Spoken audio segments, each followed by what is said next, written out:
Hola a todos y a todas. En la clase de hoy vamos a desarrollar otros de los contenidos vinculados con lo que la doctrina denomina efectos de los contratos bilaterales. Es decir, algunos institutos, algunas figuras que son particulares o se aplican exclusivamente a esta categoría de contratos, aquellos que hacen nacer obligaciones recíprocas. Vamos a hablar de los supuestos de ineficacia o de extinción del contrato, consistente en la revocación, la rescisión y la resolución. Nos vamos a detener un poco en esta última institución, esta última figura. Vamos a hablar de la seña, conocida en nuestro mercado, especialmente en la actividad mercantil. Y vamos a concluir la clase de hoy con lo que el Código Civil y Comercial denomina garantías de saneamiento y que incluye a la garantía o responsabilidad por evicción y la garantía o responsabilidad por vicios ocultos. Comenzamos. Hacemos una introducción a los supuestos de ineficacia. Cuando hablamos de ineficacia del contrato vamos a aplicar las mismas reglas que cuando hemos hablado de ineficacia de los actos jurídicos, y la doctrina distingue entre la ineficacia estructural, que es aquella que deriva de un defecto congénito del acto o del contrato, es decir, en la cual el contrato tiene un vicio que lo perjudica desde su mismo origen, y por eso se habla de un defecto estructural o congénito, y la vamos a distinguir de la ineficacia funcional, que a diferencia de la anterior, se tratan de supuestos de defectos o vicios del contrato que ocasionan su pérdida de vigencia, pero no por un defecto concomitante o estructural o de origen, sino nacido en el devenir, en el decurso, en el transcurrir durante el cumplimiento del mismo contrato. Y allí vamos a encontrar tres figuras fundamentales, de las que nos vamos a detener con algún detalle: la revocación, la rescisión y la resolución. Todas comparten la característica que se trata de casos, todos, casos de ineficacia, o sea, extinción de contratos. Comenzamos con quizás las dos figuras más simples, la revocación y la rescisión. Decimos que hay revocación cuando para el contrato o el acto jurídico, por decisión unilateral y en virtud de una autorización legal, una de las partes, cumpliendo con los requisitos que prescribe la ley, es decir, en algunos casos exige causa, en otros no, deja sin efecto unilateralmente un acto jurídico o un contrato. Actos jurídicos revocables son, por ejemplo, la oferta o la aceptación. Ya hemos visto las posibilidades de revocación de oferta y aceptación. También es revocable el testamento, y algunos contratos son también revocables, por ejemplo, el contrato de mandato, el contrato de donación, autoriza el Código Civil Comercial a que puedan ser revocados. Es decir, es un medio de extinción unilateral cuando está expresamente autorizado en la ley. En cuanto a los efectos de esta categoría, de esta especie, los efectos de la revocación tienen efectos hacia el futuro, es decir, no perjudica, no modifica los actos realizados con anterioridad. Por otro lado tenemos la rescisión. La rescisión tenemos que distinguir dos especies o clases de rescisión. La rescisión puede ser rescisión unilateral, también denominada por la doctrina denuncia, rescisión unilateral o denuncia del contrato. Es cuando una de las partes, autorizado por la ley o por el texto del propio contrato, puede extinguir unilateralmente dicho contrato. Es decir, plantea alguna similitud con la revocación, en cuanto que la rescisión unilateral también es unilateral, no requiere acuerdo de la otra parte, es decir, es la declaración de voluntad de una persona, y en ambos casos puede deberse a una autorización legal. La diferencia es que en la rescisión también podría encontrarse una autorización contractual, es decir, que el propio contrato autorice a una o ambas partes a extinguir unilateralmente el contrato. Son ejemplos de rescisión unilateral por prescripción legal, el contrato de alquiler, el cual el inquilino puede rescindir unilateralmente a partir del 6º mes de duración de un contrato de alquiler de inmuebles, o el contrato de obra, el contrato de construcción, en el cual el dueño de la obra o comitente puede rescindir el contrato de obra en cualquier momento, sin necesidad de invocar causa. Son supuestos o ejemplos de rescisión unilateral por causas previstas en el propio contrato. Los contratos, usualmente los contratos de larga duración entre empresas, como por ejemplo el contrato de franquicia, en donde ordinariamente autoriza a ambas partes, luego de transcurrido un plazo de tiempo para la amortización de la inversión y con un determinado preaviso, permite que cualquiera de las partes pueda denunciar o rescindir unilateralmente el contrato. El otro supuesto es la rescisión bilateral, también denominada por la doctrina distracto. La rescisión bilateral es un acuerdo entre las dos partes que han celebrado el contrato, las mismas partes que han celebrado el contrato, que se ponen de acuerdo en dejar sin efecto el contrato ya celebrado. Es decir, es un acuerdo extintivo del contrato anterior. Un contrato que fulmina los efectos jurídicos de un contrato celebrado por las mismas partes anteriormente. La autonomía de la voluntad en materia contractual autoriza sin reparos la posibilidad de este tipo de acuerdos. Son supuestos o ejemplos los casos de también el contrato de alquiler, cuando inquilino y locador resuelven, deciden de manera acordada o negociada extinguir el contrato, y entonces es un contrato que extingue un contrato ya celebrado.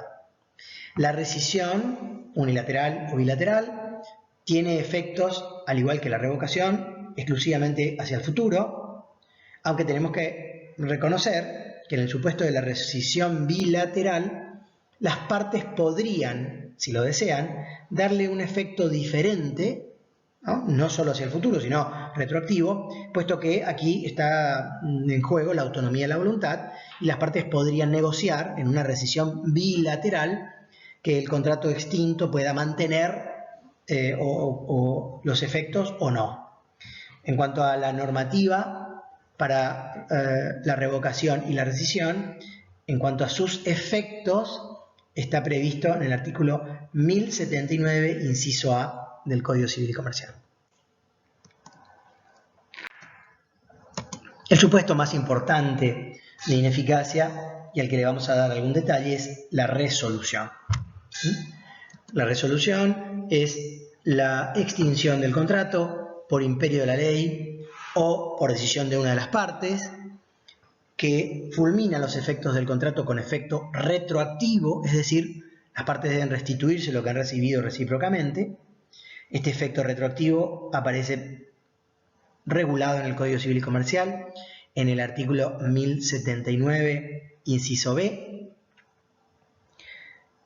Y la resolución entonces es un supuesto de ineficacia basado en la previsión legal, los supuestos estrictamente previstos en la ley, o los casos en que las partes lo hayan acordado. Son ejemplos o especies, clases de resolución, algunos ya conocidos. La condición resolutoria, lo han visto, la condición, el plazo y el cargo son modalidades de los actos jurídicos. La condición resolutoria es cuando las partes supeditan la extinción del contrato con efecto retroactivo a un acontecimiento futuro e incierto que puede no ocurrir, ¿no? Si ocurre ese efecto, por imperio de la ley, el contrato automáticamente queda sin efecto de manera retroactiva. La imposibilidad es otro supuesto de resolución. Advertimos aquí que es la imposibilidad derivada, no la imposibilidad originaria. Si un contrato fuera imposible física o jurídicamente de manera originaria, en realidad estaríamos hablando de una nulidad del contrato, puesto que carecería de un objeto válido. Pero si el contrato nace con un objeto posible y posteriormente ese objeto se transforma en imposible de ser concretado, es un caso o supuesto de resolución. Otro supuesto de resolución es la imprevisión o excesiva onerosidad sobreviniente, una figura que hemos tratado en la clase anterior. La resolución también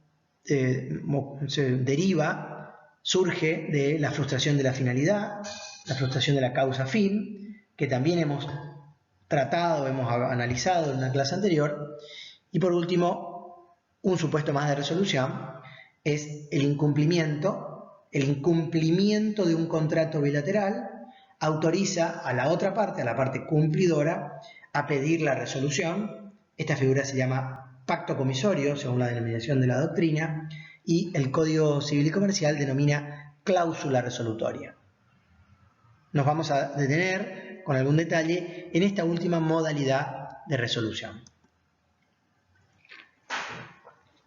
En cuanto a los efectos de la resolución, como ya habíamos dicho, tiene efecto retroactivo y este efecto está previsto en el artículo 1079, inciso B.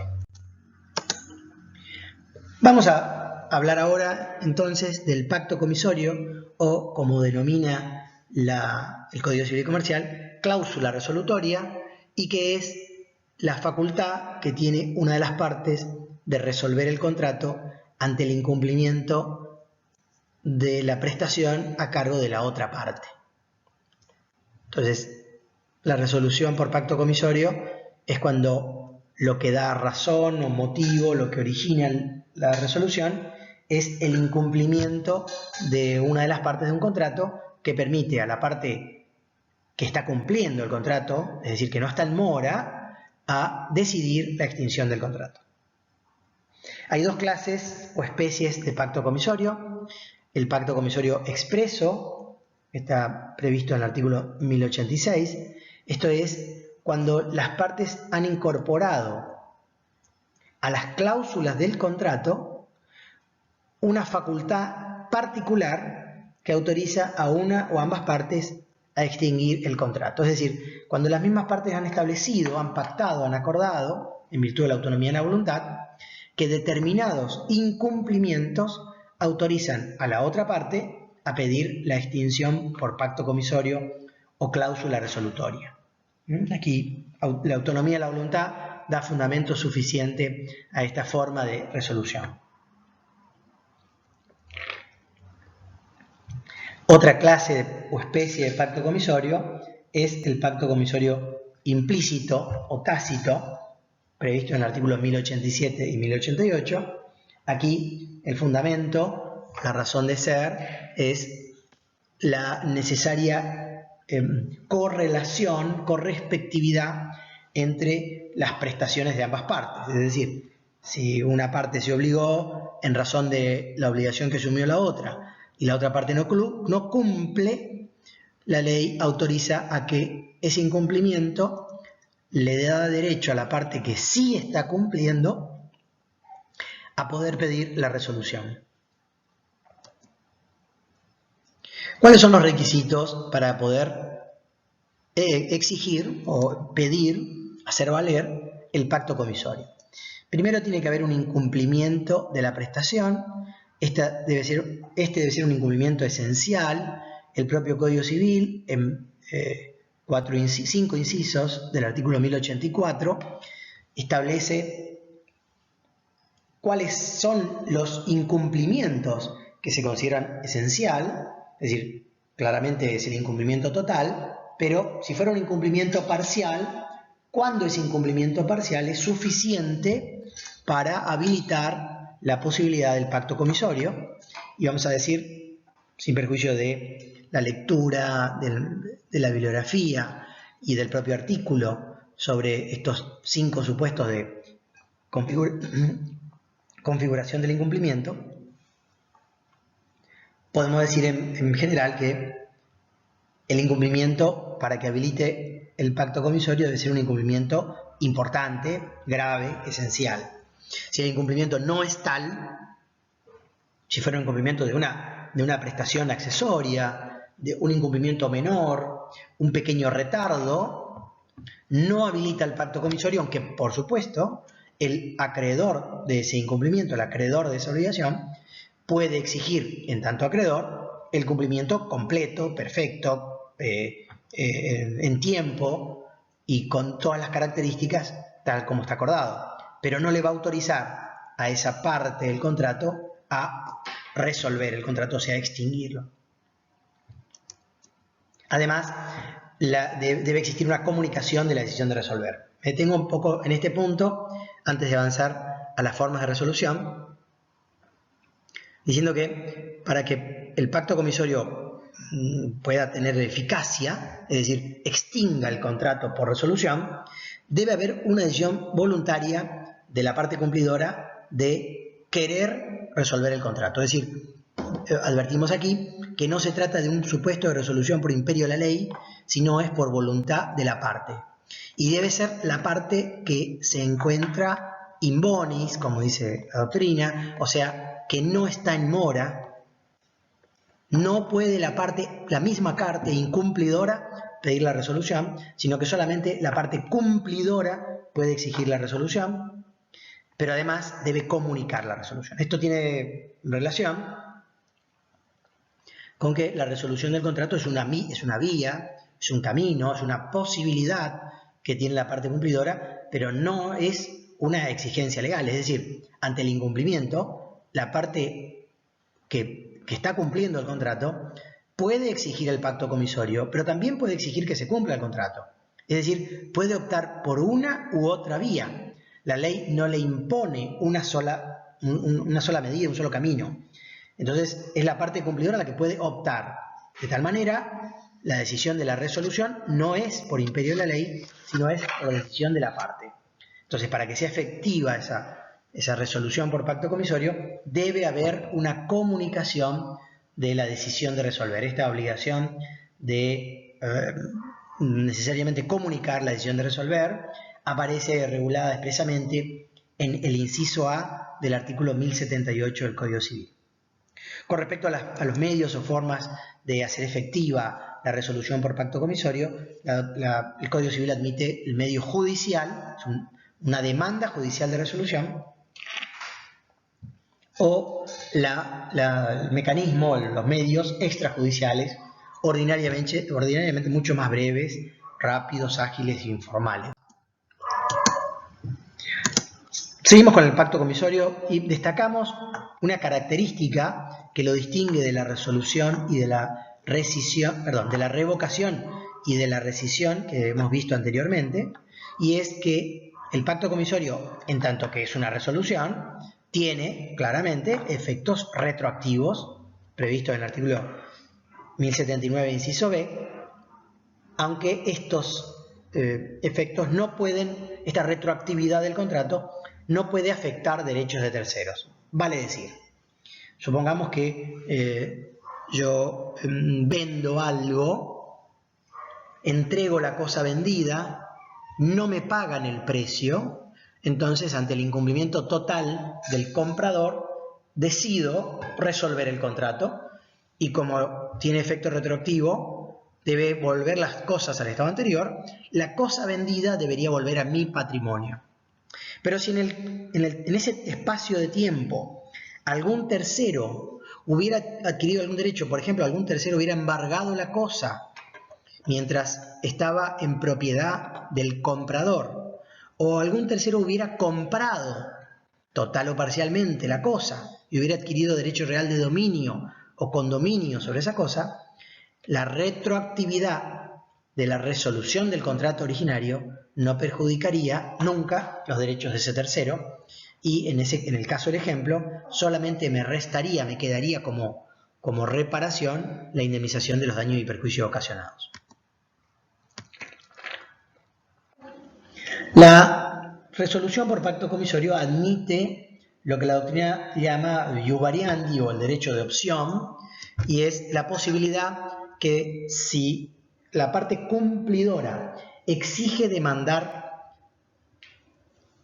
daños, o sea, el cumplimiento del contrato, exige reclamar que se cumpla el contrato, luego, en cualquier momento, inclusive después de la sentencia, lo que ha dado algunos dolores de cabeza a los procesalistas, puede cambiar su acción y reclamar la resolución del contrato. Es decir, si en el ejemplo que estábamos dando anteriormente de la venta de una cosa, si yo vendo la cosa, entrego la cosa y no me pagan el precio, puedo reclamar que me paguen el precio. Y en cualquier estadio de ese trámite, puedo cambiar mi acción y pedir la extinción del contrato y que me devuelvan la cosa. En cambio, si desde el inicio la parte cumplidora demandó la resolución, o sea, resolvió el contrato o demandó la resolución del contrato, luego no puede cambiar y exigir el cumplimiento. Es decir, una vez extinguido el contrato por resolución, no se puede hacerlo renacer unilateralmente y pedir que el demandado cumpla el contrato ya extinto. Esta regla aparece expresamente en el artículo 1085 del Código Civil y Comercial. Vamos al procedimiento, es decir, ¿qué trámites tiene que hacer la parte que quiera resolver para poder obtener la resolución que procura? Va a distinguir la doctrina entre el procedimiento en el pacto comisorio expreso y el procedimiento del pacto comisorio tácito o implícito.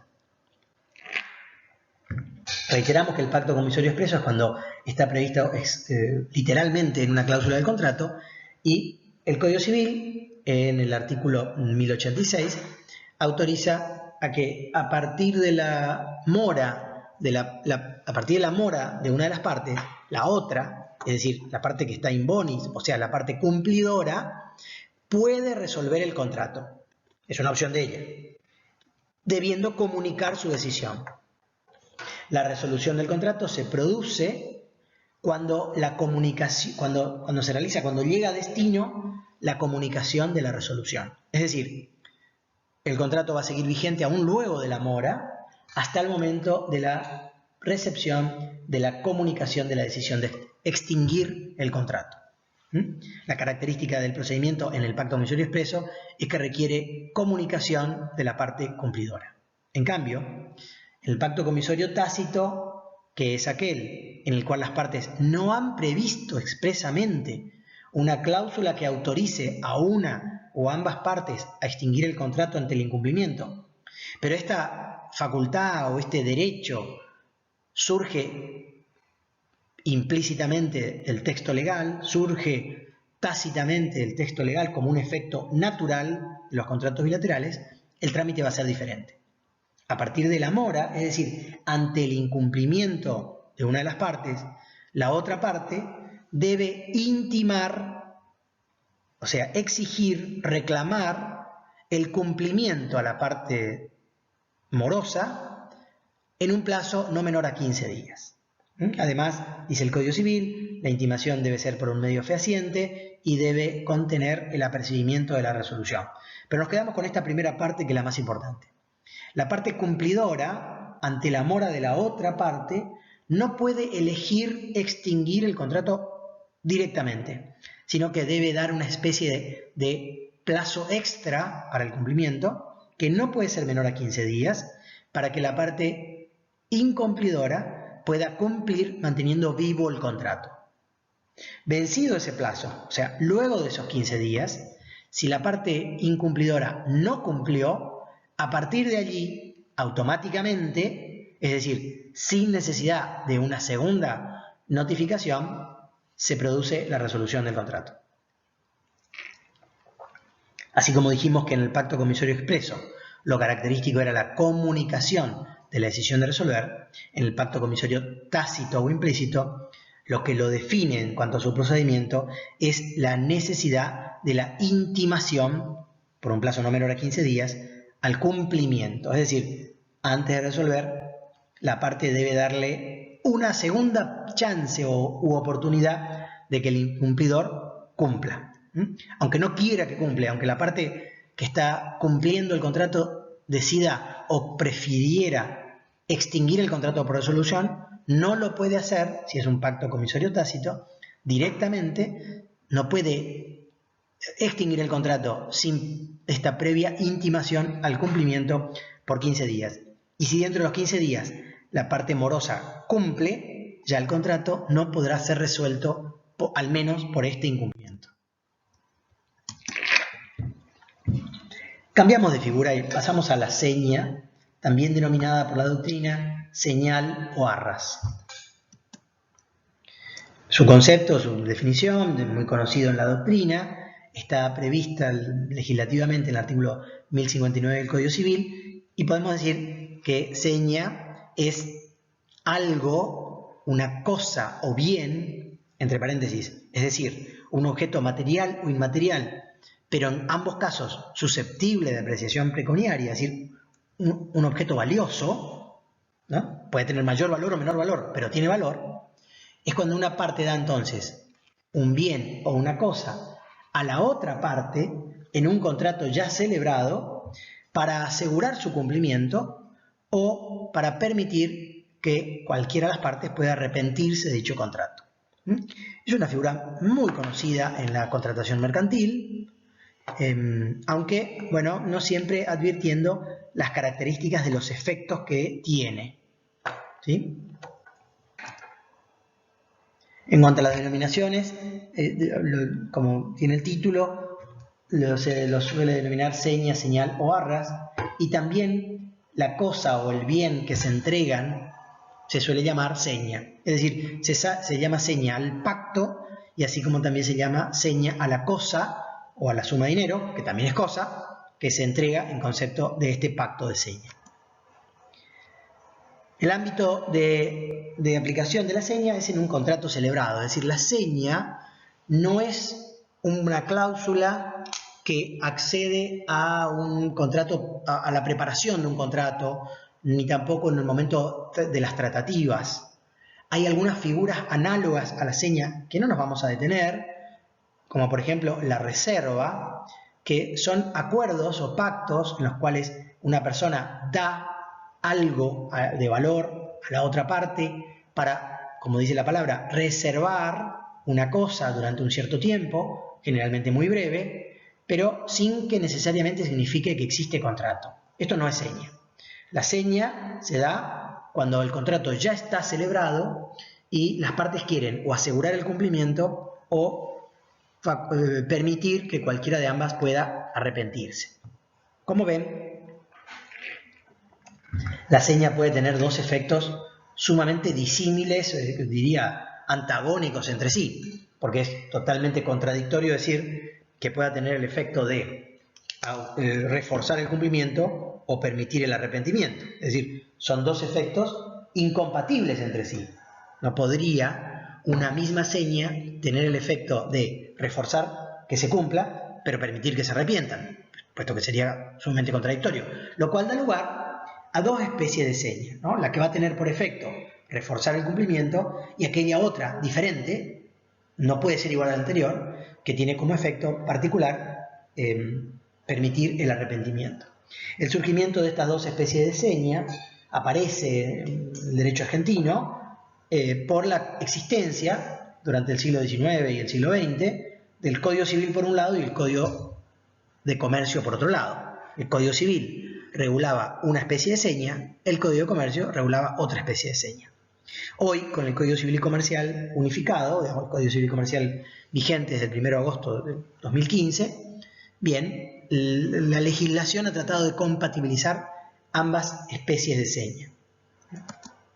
Una es la seña penitencial, es la seña que históricamente estaba regulada en el Código Civil de Vélez y tiene por efecto dar a las partes la facultad de poder arrepentirse del contrato. Esto quiere decir que si las partes colocan una seña penitencial en un contrato, cualquiera de las partes puede arrepentirse de ese contrato, es decir, no cumplirlo, dejarlo sin efecto, extinguirlo por arrepentimiento. Si se arrepiente la parte que dio la cosa en seña, pierde lo que dio en seña. Es decir, la seña pasa a cumplir un rol de indemnizar los daños por la extinción unilateral e incausada del contrato. Una indemnización tarifada. En cambio, si quien se arrepiente es el que recibió la seña, tiene que devolver la seña, que no era suya. Pero además, para poder arrepentirse, tiene que dar otro tanto de su valor, es decir, lo que se denomina en doctrina una seña doblada, el doble de la seña, porque devuelve lo que recibió y otro tanto de su valor. La seña confirmatoria, en cambio, prevista originariamente en el Código de Comercio argentino, tiene por efecto reforzar el cumplimiento, es decir, las partes no solamente se comprometen a cumplir el contrato, sino que además una de las partes le da a la otra algo asegurándole que va a cumplir. Este aseguramiento, esta seña con fuerza confirmatoria, no modifica los efectos jurídicos del contrato. El contrato no tiene ahora mayor fuerza vinculatoria que la que tenía sin seña. Es decir, si las partes hubieran celebrado un contrato sin seña, ese contrato es obligatorio, tiene fuerza vinculatoria, las partes deben cumplirlo. Y si las partes hubieran celebrado ese mismo contrato con una seña confirmatoria, jurídicamente tiene los mismos efectos, es decir, tiene la misma fuerza vinculatoria. Pero hay que reconocer, es verdad, la seña confirmatoria, a pesar de no tener un efecto jurídico adicional respecto al contrato, sí tiene un efecto psicológico en las partes. Aquel que ya dio algo en parte de pago del precio de lo que compró, pues seguramente va a ser un esfuerzo importante para no perder lo que dio y terminar de pagar. Es decir, tiene más un efecto psicológico que jurídico respecto a las consecuencias del contrato. ¿Qué ocurre si las partes dan algo en seña y no dicen en concepto de qué? Es decir, si es una clase de seña penitencial o en cambio es una especie de seña confirmatoria. El Código Civil y Comercial, en el artículo 1059, ha elegido por defecto, es decir, a falta de acuerdo de las partes, que la seña, si las partes no le dan un efecto diferente, es la seña del derecho comercial o del derecho mercantil vigente en el Código de Comercio, es decir, la seña confirmatoria. Por último, en cuanto a las instituciones que vamos a desarrollar en la clase de hoy, vamos a hablar de las garantías de saneamiento, en plural, puesto que comprende dos figuras. Garantías de saneamiento son aquellas obligaciones que son exigibles al que transfiere una cosa a título oneroso y que por tratarse de una responsabilidad objetiva, es decir, que no exigen del enajenante o vendedor culpa para su exigibilidad, o sea, para que la obligación sea exigible, se las denomina garantía. Es decir, no hace falta que el deudor o el vendedor sepa que la cosa que entregó tenía algún defecto, tiene que garantizar que la cosa está en buenas condiciones y por lo tanto se la denomina garantía, ¿no? Y se aplica a los contratos onerosos. Parte de la premisa de que el que transfiere algo a título oneroso, o sea, recibe algo a cambio, efecto de los contratos bilaterales, tiene que asegurar al que adquiere o recibe la cosa que la cosa está en buen estado. Con respecto a la denominación, el Código Civil lo denomina garantía de saneamiento, la doctrina también lo denomina obligaciones de saneamiento y alguna otra doctrina también habla de responsabilidad por saneamiento. Hay dos formas de garantías comprendidas. Dos son las modalidades de las garantías. La evicción, que va a atender a una garantía respecto a los derechos de la cosa o bien transmitido, es decir, en la evicción, el que enajena una cosa o un bien debe asegurar que esa cosa que está enajenando es propia y que tiene derecho a enajenarla.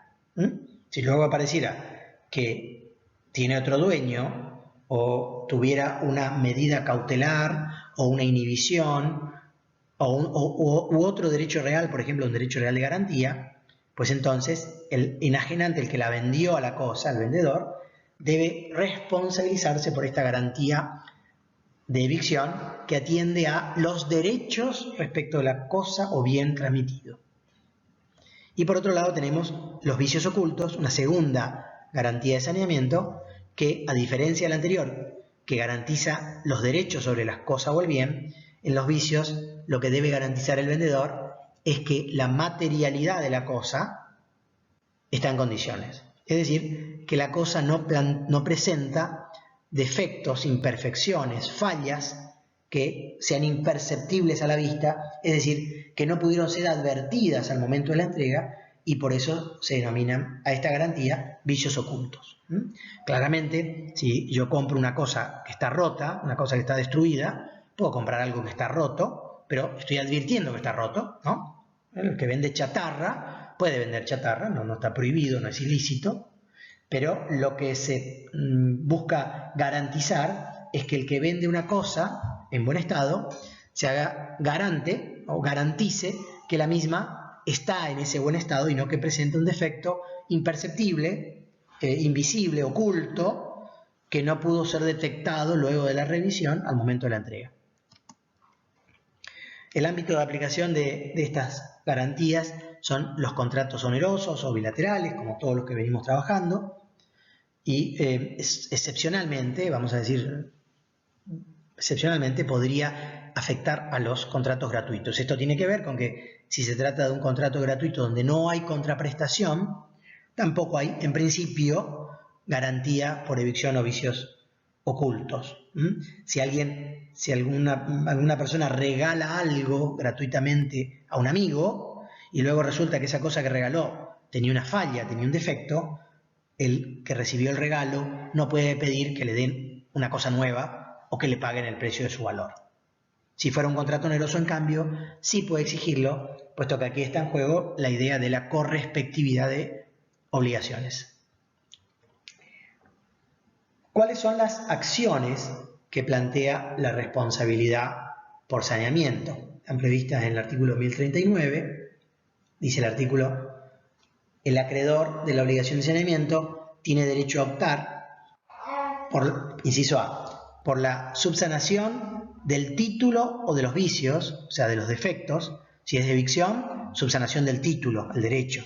Si es vicios ocultos, subsanación de los defectos, las fallas.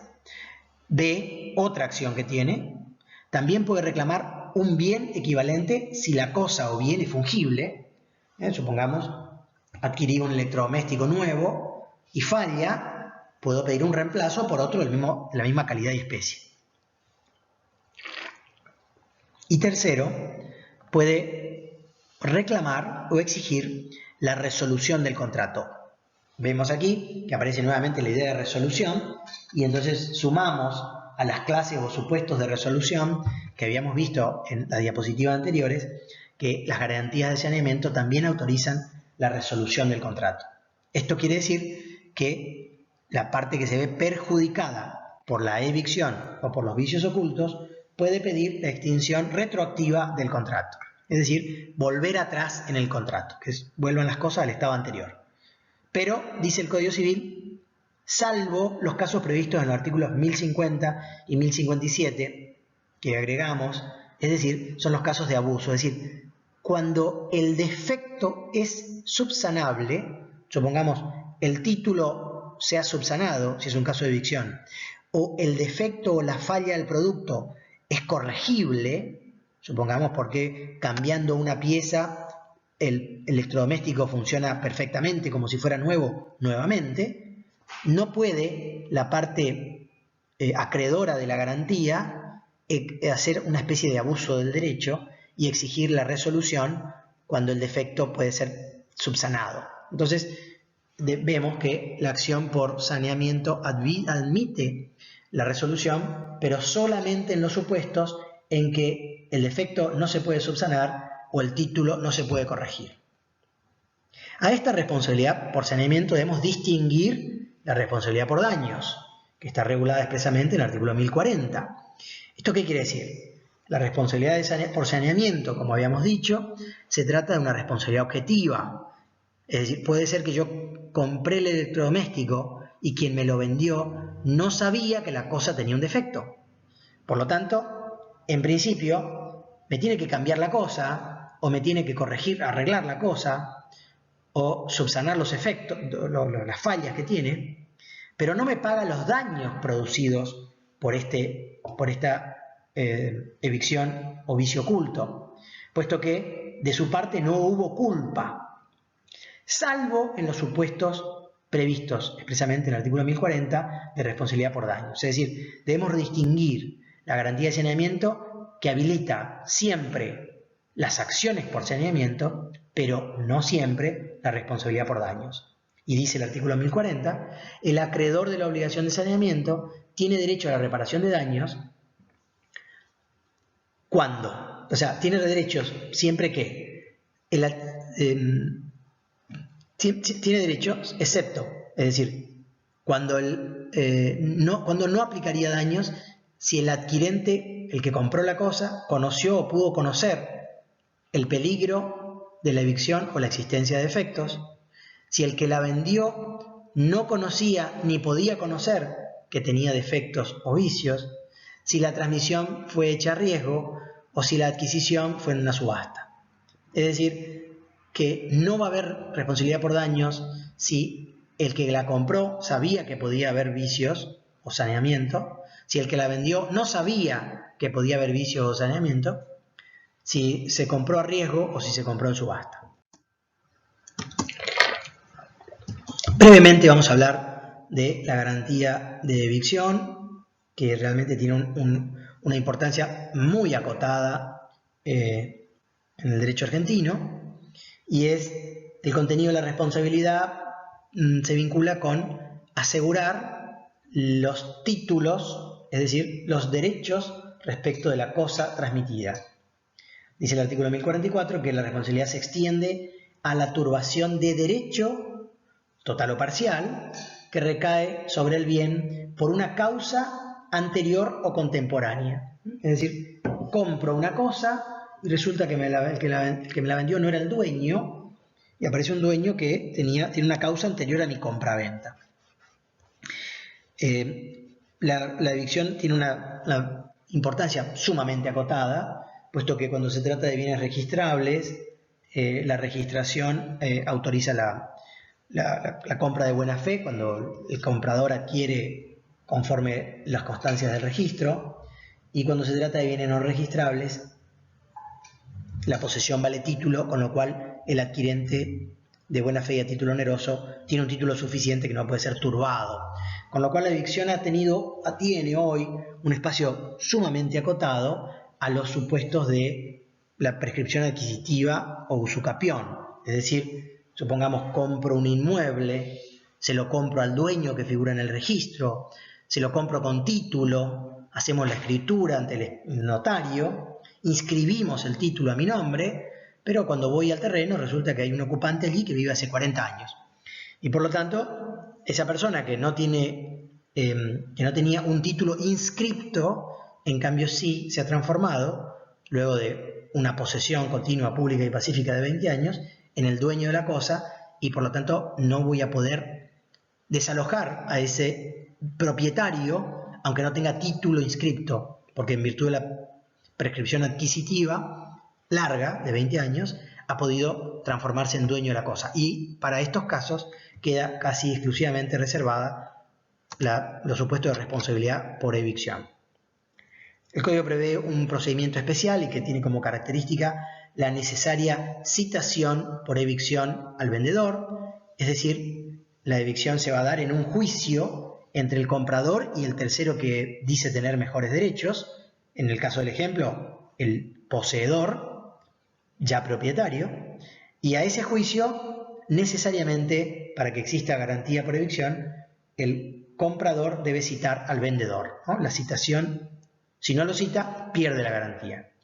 Y por último, también pierde la garantía en los supuestos previstos en el artículo 1048, si no lo cita o lo cita tarde, si no apela una sentencia adversa, si decide no presentar pruebas a su favor, o si decidiera que en lugar de un juicio se realice una decisión por árbitros. Son algunos casos de pérdida de la garantía que puede padecer o sufrir el comprador o adquirente. En cuanto a los supuestos, se refiere al caso del ocupante o poseedor en la usucapión. Mucho más importante, mucho más rico, más interesante, es el contenido de la responsabilidad por vicios ocultos.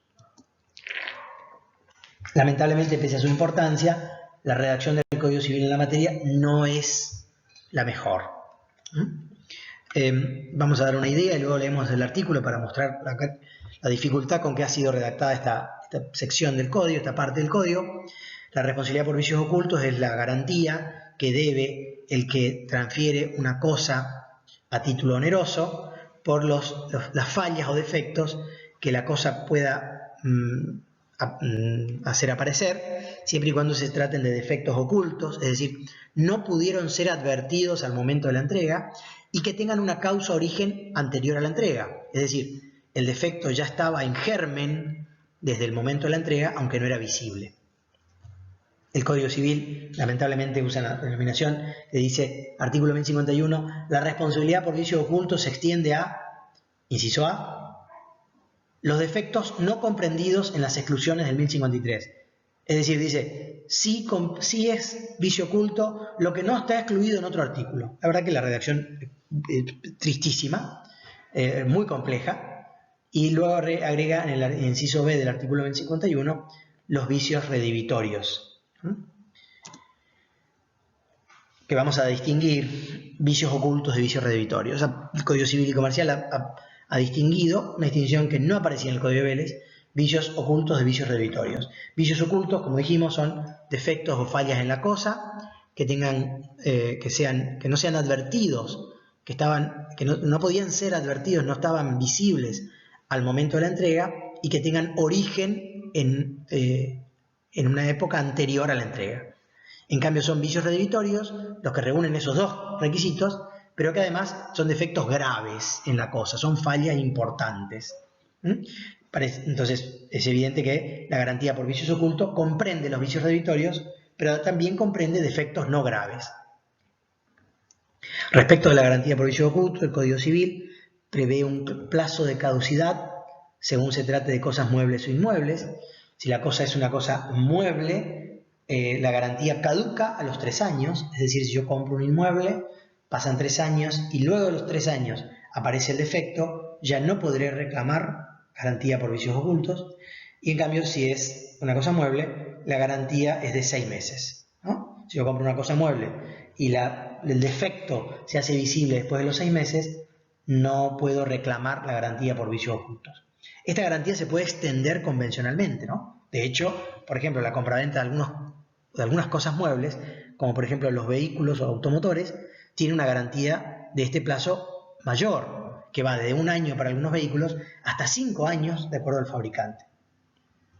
Junto con este plazo de caducidad, el Código prevé un deber para el ejercicio del derecho, que es que el acreedor de esta garantía tiene que notificar por un medio fehaciente dentro de los 60 días de haberse manifestado el defecto. Es decir, tiene que comunicarle a la otra parte, al vendedor, que la cosa ha manifestado, ha mostrado, se ha hecho visible el defecto, y esa comunicación debe ser dentro de los 60 días. Este es un deber que tiene que ver con la buena fe. Es decir, no podría abusarse el comprador y utilizar todo el plazo de caducidad de 3 años o de 6 meses, o el extendido voluntariamente, para reclamar vicios ocultos al final de este plazo. Le tiene que avisar a la otra parte que apareció un defecto y este aviso lo tiene que hacer dentro de los 60 días. Y por último tiene un plazo de prescripción, que es solamente de 1 año. Es un plazo bastante breve, está en el último libro del Código Civil y Comercial, en el artículo 2564, que habla del plazo de prescripción de los vicios redivitorios. Entonces plantea la duda, ¿incluye también a los vicios ocultos? Bueno, la doctrina admite que indudablemente hay un error, acá hay una falla, una falta de coherencia entre los autores de los distintos libros del Código Civil y Comercial, pero indudablemente debe comprender tanto la garantía por vicios ocultos como también la garantía por vicios redivitorios. Los redivitorios que son una especie de los vicios ocultos. Cerramos la clase de hoy. Hemos visto entre esta clase y la clase anterior los efectos de los contratos bilaterales, como los denomina la doctrina, repasando fundamentalmente la figura del pacto comisorio, que es una figura, un instituto sumamente importante en los contratos bilaterales por las consecuencias que tiene, especialmente por esta posibilidad que le da la parte cumplidora de extinguir un contrato de manera retroactiva, y que además, como depende de una declaración de voluntad de la parte que tiene esta facultad, que tiene este derecho, marca todo un procedimiento o trámite de cómo desarrollarlo. Con respecto a la bibliografía, bueno, recomendaría para esta parte de nuestra materia alguno de los autores que tenga un libro actualizado al Código Civil y Comercial, puesto que los cambios entre el Código Civil y Comercial y el Código de Vélez, si bien no han sido tan radicales o una variación tan fundamental, han sido importantes, y entonces no sería ágil el análisis de estos institutos estudiados exclusivamente con autores que no analizaron el Código Civil y Comercial. Por lo tanto, recomendaría alguno de los libros que hayan sido editados con posterioridad a la sanción del Código Civil y Comercial. Quizás el libro del doctor Julio Rivera, que hemos usado bastante, pueda ser uno de los más claros. También el libro del doctor Lorenzetti, que es muy completo en esta materia. Espero verlos prontos en la próxima clase. Hasta luego.